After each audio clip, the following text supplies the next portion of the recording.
my v majáku všichni jsme prošli tím fázem pýchy, že my to děláme nejlíp. Prošli jsme tím, že člověk má pocit, že mu všichni zobají z ruky. Když jsme si dělali společné náslechy, tak pak jako učitelka přišla, vy jste skvělý, jo, tam jednoho mýho kolegu, jste úžasný. A já jsem, že jsem tam dělal náslech, tak jsem mu řekl, ty jsi vůbec nevnímal. To byl nejhorší program, který jsem kdy od tebe viděl. Ale ta učitelka je spokojená, protože oni jsou často v zajetých kolejích. My vlastně často říkáme to, co jim se líbí. Jo, ale to, že nás někdo poplácá po zádech, neznamená, že to bylo dobrý.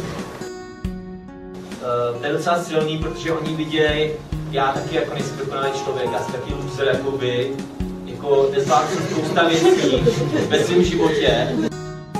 Jo, já taky jako se neumím kontrolovat, jo, nezvládám věci, nezvládl jsem věci, spousta věcí v svém životě jsem pokazil, jo.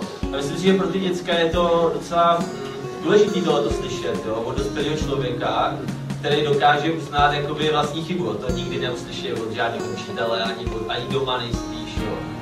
Takže tohleto je součást každý přednášky.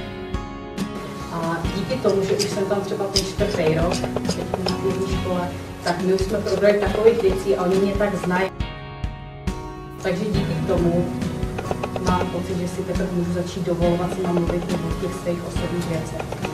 Protože asi kdybych měla nějakou jednorázovou přednášku, měla jsem spoustu přednášek, tak tam já si nedovedu představit, že bych tak jako na rovinu to otevřela, já prostě to neumím potom zpracovat. Já si myslím, že 8 dětí je taková ideální stav, 12 dětí už je maximum, protože abych pojala to, co oni mi chtějí říct, protože je dneska nikdo neposlouchá.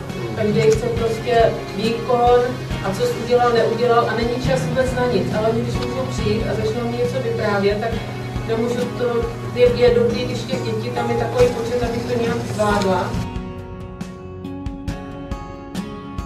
Tam něco stane v té třídě, ale kdy tam je pomoc té Aničce konkrétní v tom, že žije v nějakém prostředí, nemá kamarády, je to mnohem hlubší, jo, prostě je na nějakém asociálním prostředí.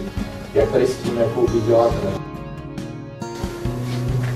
Určitě je to jeden z cílů těch besed, abychom měli kontakt s nimi osobní i po besedách. Jaký máte v tomto zkušenosti, jak třeba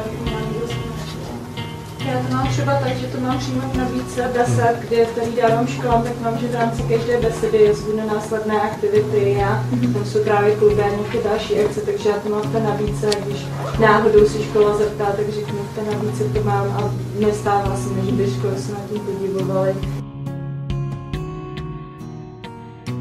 Jde to nebo ne, to se nám vymělo hlavou. Otázky tady jsou, jestli je to pouze business, podporuje to spíš velké preventivní organizace, nelikviduje to ty malé. To je teďka otazník. Pomohlo nám to definovat naše slabé místa. Na to se tady naráželo třeba už formování skupinou, práce se skupinou. Přímo jedna z těch směrnic je definovat si ty slabé místa. Jo.